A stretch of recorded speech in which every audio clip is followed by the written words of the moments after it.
This is the Jetting Up Podcast with B-Reich and Bryan Foti. Welcome back, everybody. I'm Bryan Foti alongside my co-host Bryan Reichert. We're getting you ready for the NFL Combine. The Jetting Up Podcast is back after a little bit of a break. Bryan, what's up, man? We haven't talked in a while. How you doing, bro? Dude, it's just a wonderful time of year, is it not, Bryan? I'm so excited. Combine starts tonight. Guys are going to be on the field. We're getting ready for the draft. Exciting times, bro. Yeah, we've got some good stuff planned for you in the show, like Bryan just mentioned. And NFL. a Joe Douglas sighting, bro. Yeah, Joe Douglas. Everybody's at the Combine. He met the press the other day. We'll have some thoughts on what we heard. We'll also talk about some potential possible draft picks. The wide receivers just completed their bench press, so we have some numbers that we can break down a little bit, even though they'll be working out later tonight. The more important stuff, the 40-yard dash-off. That's You right, like baby. the Under Armour or the not the Under Armour, the underwear Olympics? This is your thing. I don't know. I'm going down to Atlantic City tomorrow. Do I bet on the Combine? That's a question I got to ask you. Man, We got to get our guy back on. There's some 40-yard dash times that are definitely going to be interesting. The kid from Alabama is going to try and break the record. We'll see. Yeah, the receiver Hugs, right? Or Hugs? Ruggs. The third. I look terrible not knowing the guy's names yet, It's but we all will. right, baby. I know, but after the Combine, I'm sure we'll know somebody's name. Hey, the Jets have actually. I know. I heard interviewed this guy. That's why. Yeah, I read that too. That they brought in the Alabama wide receiver for an interview. They met with CeeDee Lamb. I saw Mekhi Becton, Andrew Thomas for an interview. He said that interview went great. So it seems like we're heading in the right direction. What we're praising is for an offensive tackle. But before we get really into the Combine, we're just going to open up the show talking a little bit about the NFL CBA that is being negotiated. The owners last Thursday passed the vote that would increase the NFL season to 17 games. Also, it would... But it's not really effective with the CBA, but it also makes the playoff teams from 6 to 7. Those are the big things, and it gives the players a heck of a lot more money. The players will be voting on this. They just passed that the other night to send it to full membership for vote, and if it does, each team will have a 17th game. What are your thoughts on that? As a season ticket holder of the NFL, saying they're going to have 9 home games every alternating year and 3 preseason games, I love it. But I know a lot of people are against it because they love the traditional schedule, the NFL kind of with the divisions lucked into that nice schedule. What are your thoughts on it, and what about the expanded playoffs? You know, the number of games is kind of secondary to me. I absolutely hate this playoff thing. I do not want to see teams that are, under 500 or, at that kind of line making it every year. I think it takes away from, the traditional game, and I feel like the NFL playoffs is honestly really good. You know? No, and I agree, but the one sense that I have there is if you look back, if you look at the numbers, there really weren't too many teams.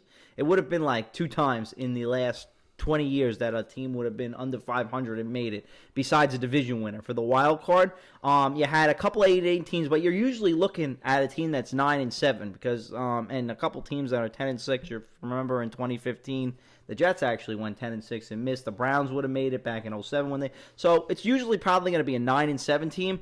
I'm not sold on it either. But if it's going to get me a 17-game season, I'll live with it. And I think also, I didn't like it at first when I first heard about it, 7 teams. You take away the 2 seed getting the bye. But now I also think it puts a little bit more emphasis on the seeding in the regular season.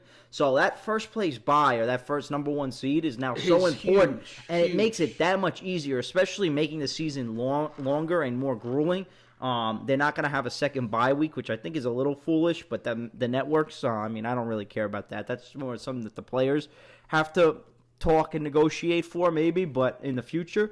But I wasn't too much of a fan of it, but if it's going to get me to 17 games, because, the preseason has just become unwatchable. Yeah. And, who's not going to want to lock in and watch more football? At least people say it's bad matchups, but, the NFL's been so good right now. I just think it's a good thing. And to get, every other year as a Jets season ticket holder, or whether you're a 49ers season ticket holder, anybody else, to get that meaningless preseason game out of the way every 2 years, and you could have a regular game that you can go to, you can watch on TV. I think it's good.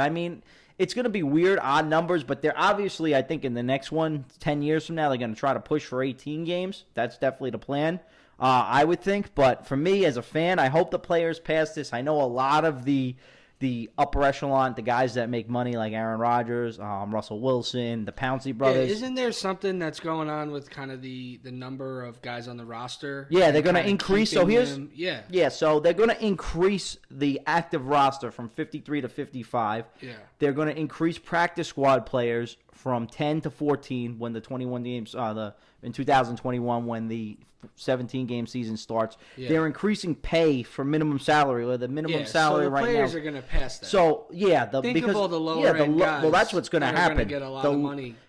Of course, the lower end players that are really only in the league for 4 or 5 years that say, all right, I'm not going to be here forever. I'm going you're going to make an extra $100,000 a year. When you make $500,000, you're going to make $600,000. It's huge over the course of 4 years. That's a big raise right there. And I know the veteran players that have made their money, they don't want to play the extra game, but I think it's ultimately going to pass. And for me as a fan, I'm hoping it goes towards that direction. Listen, there are some teams that only played, 15 games this year because that last week they kind of sat a lot of games, that's true too. So it works, and that's the thing too with the new playoffs. You're not going to be able to sit your players the last week of the season really, unless you really have a tremendous year and you have the 1 seed, because the difference between the 1 now and the 2 is just so much more important. The bye and the and the wild card. It also could be tough to fall from 3 all the way to 8 though. Yeah, no. I think you'll be locked in. But as far as if you have a team like last year where San Francisco was playing, like we got lucky. It was the division game where Seattle could have won that division when they were playing for like a 2 seed or a 3 seed. And, but San Francisco, if you got a 1 and a 2 battling it out, New England. No, absolutely. With a 1 and a 2, so totally it might be good. I think it will be all right. If it gets, I'm not a huge fan, like I said, but if it gets me 17 games, I'll be for it. And plus, hey, the Jets haven't won in 50 years.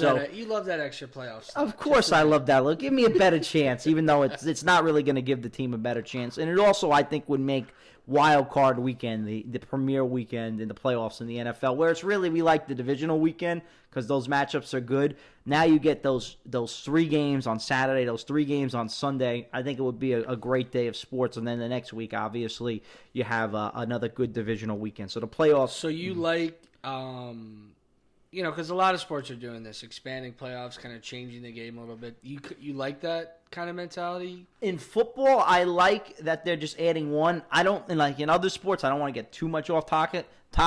The NBA, I don't really think they need to expand. Like that whole in-season tournament, I think is ridiculous.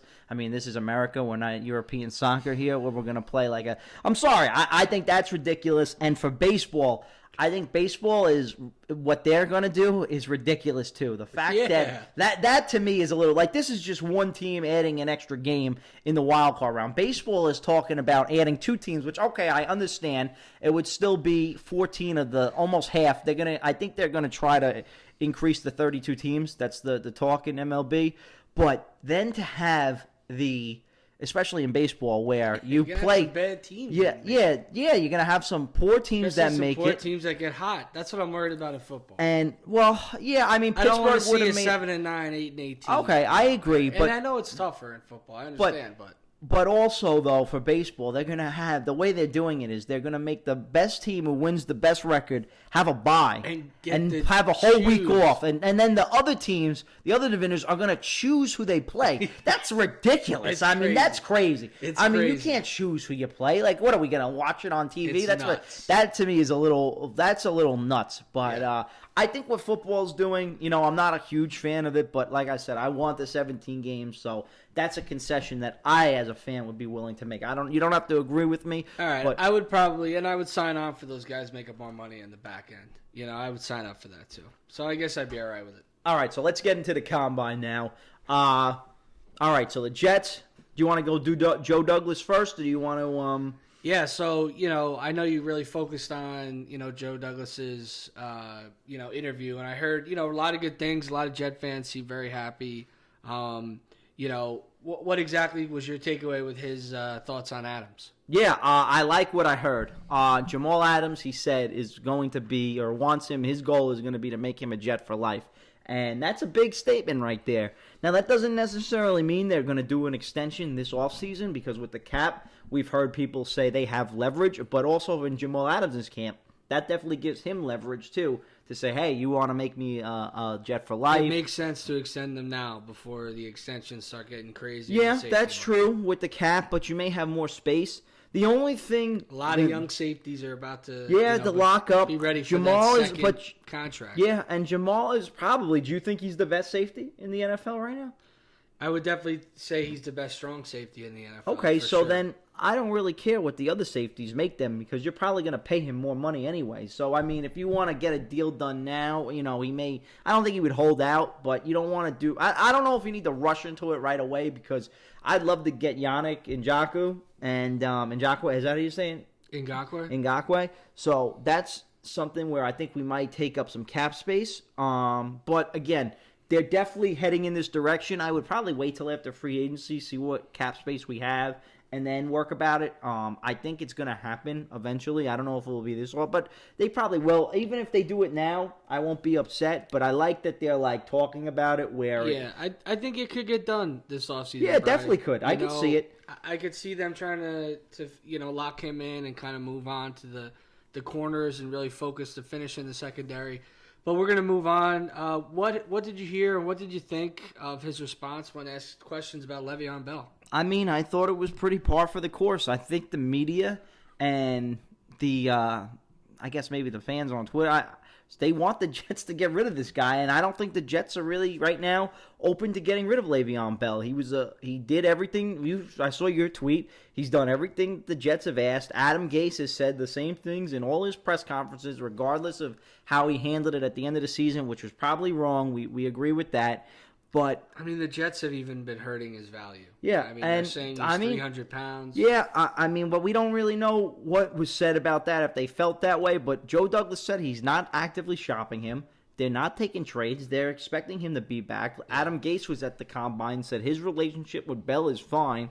He doesn't really care what the outside media thinks. And I found it amazing. When he was questioned by the media at the Combine, it was so different than what it was with the Jets media there. There were some Jet reporters there, but it was a national type media, and you could just tell. I don't think Manish was at that one.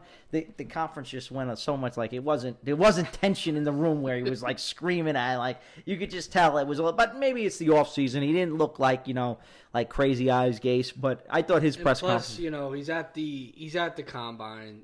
They're asking a lot. Yeah, about he loves the prospects offense and prospects and stuff. So it was an easy question. So. But I think Bell is a guy that you build around this year, and if he doesn't have a productive year next year, you got to give him one more year. Bro. Yeah, you can cut him. No, they're gonna cut him next year if he's not good. They shopped him at the deadline, and they didn't get what they thought they'd get back, and they're not going to get it now.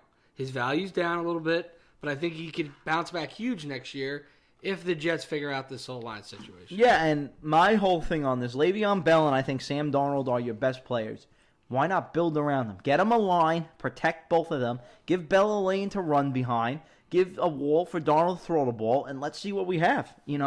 This could be a good team next year if they build a good offensive line and add a couple of pieces at the wide receiver position. Not crazy, but, with the tight ends that we have, the back that we have, and the quarterback that I think is pretty good, we could have a pretty good offense as long as the coach gets them in the right positions, which, I don't know if he's capable of just yet. We're going to have to wait and see. It's going to be a big year for everybody, but I think... Well, that's another question I want to talk about is, because I think between, Griffin, Herndon, Crowder, Bell, Darnold, we got enough firepower, offensively, at least skill-wise. And you're probably going to add more in the draft. And you're going to add a guy in the draft. You may add a guy in free agents, through free agency.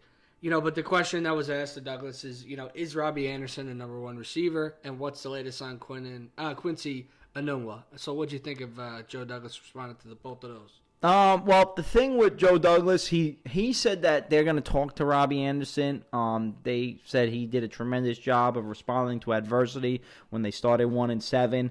My feeling is, though, the way he answered that, they'd like to have him back, but I think they want to have him back at their price. I don't think they're going to go above market value to pay for Robbie Anderson. Even though he's made plays, he's had some chemistry with Sam.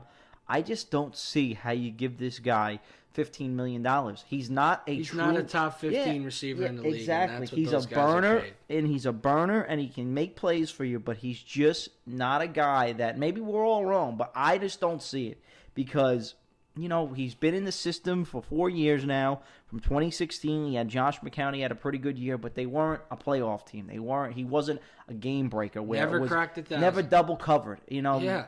That's the thing. It wasn't like he made other guys get open. He's never been, he blocks well down the field. I like that. He's got way too many stinkers to be a number one. Yeah, I just think that the Jets would be better off moving on. There's other receivers out there, especially in this draft class. I just think we have too many holes to worry about giving a guy that much money. Yeah, and then what do you think about his comments about Anunwa? Anunwa, he said that the treatment it's going to be very hard. He said he hadn't heard a lot back, but he said it wasn't like they haven't ruled out him not playing, but it didn't sound good either.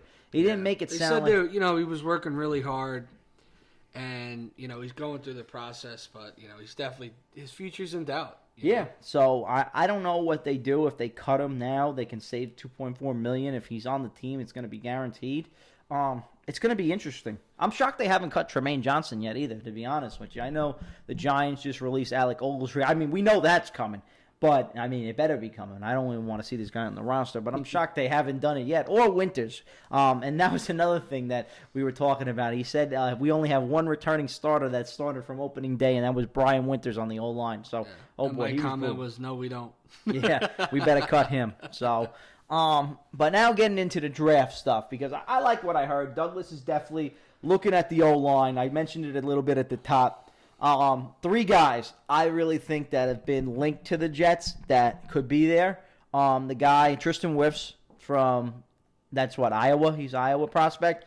Andrew Thomas from Georgia. And Mekhi Becton, the guy from Louisville. I don't think the kid from Alabama, Jedrick Willis, is going to be there. I think someone's going to take him. And I saw this other guy from Alabama, Johnson, rising up the boards. Did you hear anything about that? I saw somebody in a mock draft had him from Alabama. You may be thinking of Josh Jones? Josh Jones, I'm sorry. Is that another tackle? Yeah. That's another guy that I saw coming up the board a little bit in some mock drafts, but I don't really know anything much about him. So, yeah, Josh Jones is a pretty long athlete, a guy who was kind of considered more toward the 30s, but has jumped up, like you said, to kind of that 18-24 range. Definitely could be a guy that if the Jets trade back, that they do, seem to target. Yeah, but you mentioned all the guys that I'm really interested in who are my top 5 guys. I really like Willis. I think he's a really good right tackle. You could move him. I think he'll be an elite player at the right tackle. Is he the top lineman in this draft? He could be. A lot of people do have him as one right now. And, but honestly, each kind of guy has their own kind of opinion on this group. He's my number 1 lineman. Then I would go with the kid from Iowa, Wirfs, like you talked about, 6'5", could maybe play guard, could play tackle, very athletic. And then I really like this kid Becton that the Jets have definitely been linked to. He talked a little bit about how he wouldn't mind playing in New York, being gritty and tough. And your guy Andrew Thomas has kind of slid a little bit, not really sure why, but definitely I think will be available at 11. Yeah, I read a report that the Jets may even consider, if they like Thomas that much, to maybe try to trade back a little bit, and maybe he's sliding. But Mekhi Becton, to me, is definitely intriguing. We didn't hear much about him going in at the end of the season, but I heard his interview. He talked about being mean and nasty, and he's huge. He's 330. Oh, is he 60? 370. And athletic. And athletic. Man. And he said he's willing to lose weight if the program needs him to. He's an athlete. He's a tough dude. He's a monster. He's your starting left tackle day one. 370, though. You think that's too big? Could you have a heart attack playing in this league at that weight? That's like a lot of weight. I don't know. I mean, he's. It's not like he's a real heavy dude. I mean, he's a good athlete. Yeah. I'm 200. I'm 200 pounds, and that's like 370 is, what is that? That's 170 pounds more than me. That's a big game. And I'm no small chicken. That's crazy. I really like this tackle group though, and it's hopefully what Douglas is really targeting at 11. Yeah. So all right. So that's where we're leaning towards 11 is one of those tackles. You think you have confidence that one of those 3 will be there. Yeah, I think Willis, Wirfs, Becton, Andrew Thomas, between those 4 guys will. I think at least 1 to possibly 2 will be there for us at 11. Especially depending on the QB carousel like we talk about, Guys fall in love with these QBs, and they go very high, higher than I would ever even think to take these guys, and it creates, opportunities for the Jets. And since we're on the combine, you mentioned the QBs. I know we're not really in the market for one at the top of the draft. Maybe they'll draft one later for a backup. What QBs? I mean, Burrow said he's not going to throw. Tua, I heard, had a very positive medical. He's going to have his pro day in April. He might actually be cleared, which is insane. March, so that'll be good. I'm happy for that. He actually had ankle surgery, too.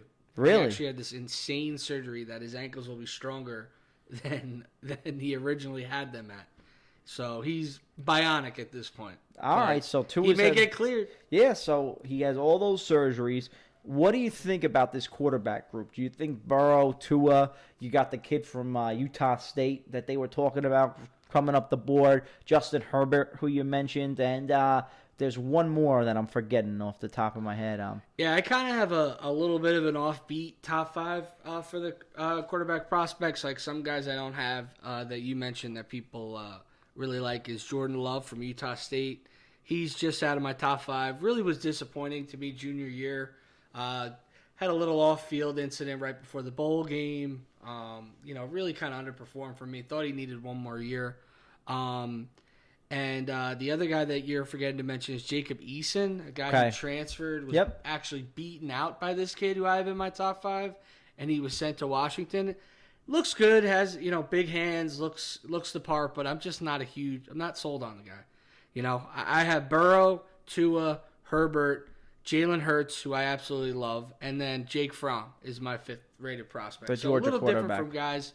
I'm sure I'll get killed because Jake Fromm had small hands. So obviously you can never play the position again. There you go. But that's my top five. But I'm not in love with this class. I think Burrow's great.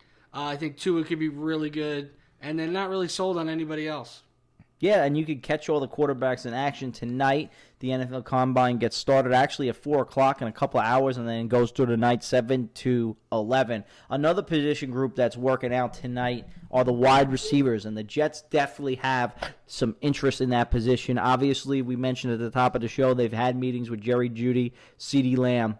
What other we've talked about here that we're obviously not thinking they're going to take a receiver in that first round. So what guys are you looking in the Combine to step up? I know I was talking to you off the air. The kid from Liberty, Antonio Gandy Golden, just put up 22 reps on the bench press. That's not really something, but he's also 6'6". Yeah, so that's a big receiver. What we talked about it a little bit in the off-season show about guys that maybe we could talk about. I saw the kid from USC, Pittman, I think is his last name, was talking about Sam Darnold and loving to play for the Jets. Rapport with Sam. So that may be a pick late. Van Jefferson, the Florida wide receiver that I love that the team from. Yeah, unfortunate news. Senior Bowl, played great, but he has a broken foot, his medical revealed. He's out 6 to 8 weeks, so maybe he drops down in the draft, so maybe we could steal him late. But what receivers are you looking? Is it still kind of the same group that you had talked about back in early January, February when we were talking about it that you're looking for to have a big showing tonight? Well,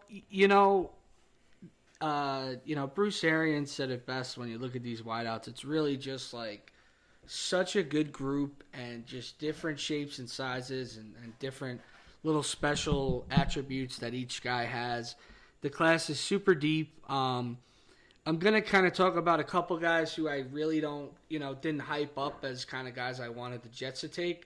But I'm really interested to see how these guys perform in the Combine. And it starts with T. Higgins from Clemson, who a lot of people are really high on. I really want to see how he runs and looks in the Combine. And Jalen Reagor, another guy, super high wide receiver. A lot of people were high on. Disappointing year. Quarterback struggled. He really struggled, kind of dipped in production in his junior year, but has a ton of talent.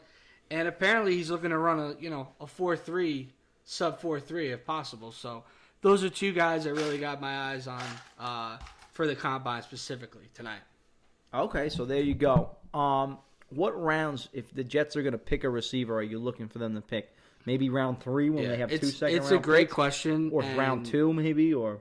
Yeah, it's a great question. It's a lot of debate, especially with people on Twitter, things like that. They want a wide receiver at 11. They want one at 48. I just got to be honest with you. I think we have to prioritize our weaknesses, and there's just nothing on our O-line. We have to restock the farm, Bri. We got to get more guys in here. We got to sign a couple guys, draft a couple guys early, really fix a lot of the mistakes that we made. And you can get a wide receiver in any round, Bri. So I'm looking at maybe our first pick in the third or the second, a fourth round, fifth round, that kind of area, back end of day 2, early day 3 is where I'm really looking for my wide receivers, because you can get some big guys, you can get some guys who can really catch, some guys who can really run. There's a ton of wide receivers that are going to slide a little bit. There's going to be some guys the Jets could take. All right, so there you have it there. So we're looking at wide receivers rounds 2 to 5. Probably early day 3. Another position group that we haven't really touched on too much here on the Jet Up podcast, but I think the Jets may take one we haven't really talked about, is the defensive back position. Tell me a little bit about this DB class. I know it's headlined by the kid from Ohio State up there, and he's a good player. But are there other guys that you could see maybe the New York Jets taking later in the draft if they're not going to address it in the early rounds? Well, some guys that I really, when you look at this cornerback class, I think it's a little bit better than people think. There are definitely some guys that you could take later on that could have an impact. But to be honest, I would have no problem with the Jets kind of deciding to take a corner with that first pick in the third round, or maybe the second pick in the third round, because there are some guys that could be there. One guy I really liked, Jalen Johnson, actually revealed that he had surgery, so I think he's going to slide a little bit. Possible day 1 talent, could slide to us in a late pick. That could be really good. Another guy I really like from Ohio State that's not talked about is the other kid opposite of Jeff Okudah, Damian Arnett. Could be a guy I think could start right away. I mean, there are definitely some guys that the Jets should have on their radar in this corner class. All right.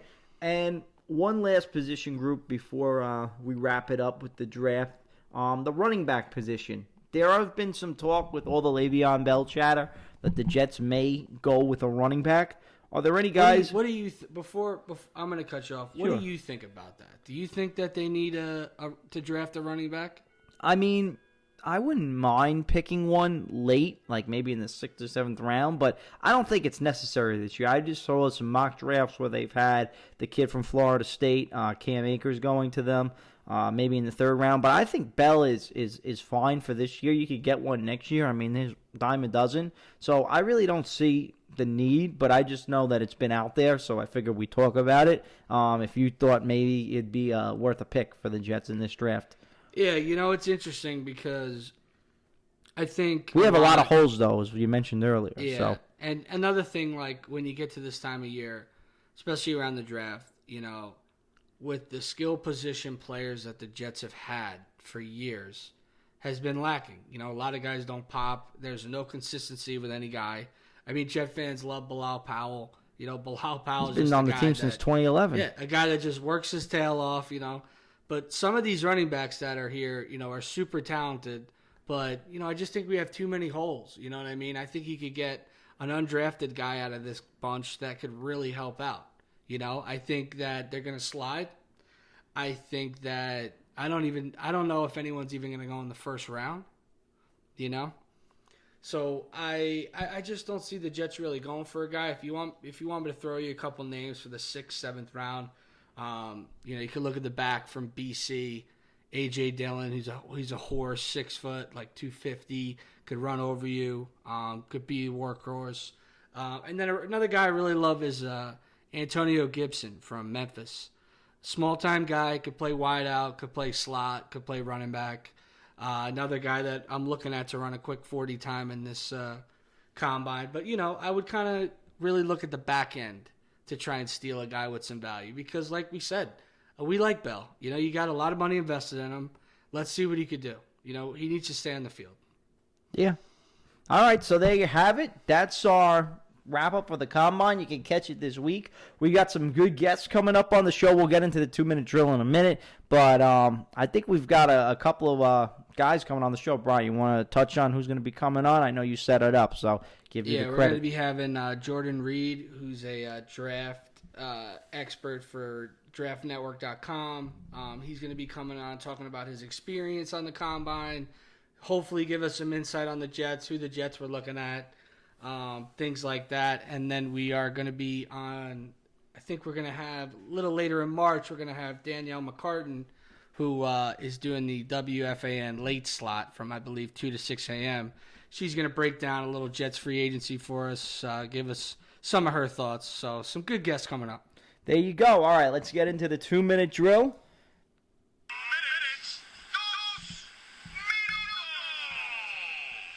2-minute drill time. Best O-lineman prospect coming out of the combine. Who has the best one? I'm going to go with Willis from Alabama. He's my number one guy. I like Thomas early, but I think Willis has passed him. He's my number one guy.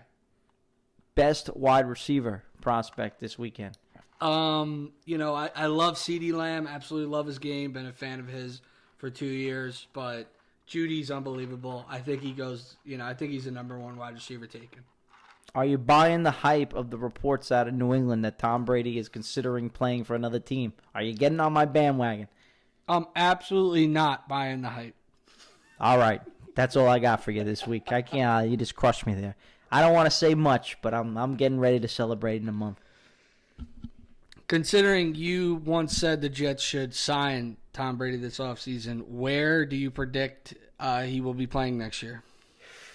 I'm saying I'm still holding to my thoughts. I'm going to be positive. I think he's leaving. Where's he going? I think he's going to the Los Angeles Chargers. I just have a feeling. Wow. If the Jets do not take an O-lineman at 11, who would be your best case scenario that they take? Either Jerry Jeudy or CeeDee Lamb. Okay. Do you think you said that the Joe Douglas conference gave you some confidence? Do you think that a lot of it was fluff? Do you think that they ultimately let Robbie go and cut Winters? I think, yeah. I think a lot of it is, talking fluff. This is lie season in the NFL. A lot of people, that's why I can't really believe that New England report too crazy yet, because everybody's lying about what they're going to do. So we're just going to have to wait. We're getting closer. I mean, this is a tough time. It's an exciting time as we get close to the draft. Free agency is going to be the week of the 16th. You can start negotiating. So we're going to just have to be patient. Another 3 weeks, and we'll find out all the answers, and then we'll get to the draft, and we'll figure it out. So it's going to be an exciting time, but I think it's fluff right now. So we'll see. And my last question, what is the best move that the Jets make on draft day? The best move that the Jets make on draft day. They're drafting their future franchise left tackle to protect Sam Darnold. That's the best move they can make. All right, man. That's the 2-minute drill, and that's a show. Again, we'll be back with you in a couple weeks. I think actually in 2 weeks when we do have Danielle McCartan on, getting you ready for NFL free agency. We're also going to have Jordan Reed, like Bryan said, to recap the combine, talk a little bit about the draft. So for now, everybody enjoy the combine.